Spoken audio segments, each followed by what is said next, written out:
রাসূল সাল্লাল্লাহু আলাইহি সাল্লাম বললেন, গলায় তাবিজ ঝুলানো শিরক। মান তাআল্লাকা তামিমা ফাকাদ আশরাকা। কেউ যদি তাবিজ ঝুলায় তাহলে ও শিরক করলো।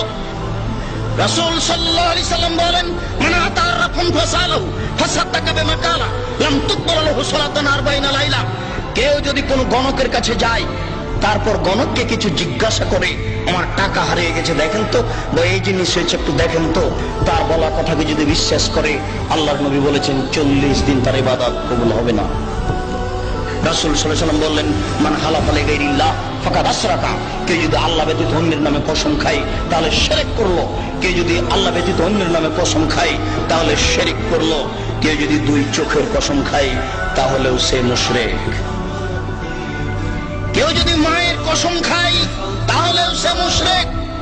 মায়ের কসম খাওয়া যায় না, কোরআন মাজিদে হাত রেখে কসম খাওয়া যায় না, মসজিদে ঢুকে কসম খাওয়া যায় না, ছেলের মাথায় হাত রেখে কসম খাওয়া যায় না, ছেলের মাথায় হাত রেখে কসম খাওয়া শিরক। এইভাবে হাত চালিয়ে ভাগ্য পরীক্ষা করা শিরক। টিয়া পাখির মাধ্যমে ভাগ্য পরীক্ষা করা শিরক। হাতের দাগ দেখে ভাগ্যের কথা বলা শিরক।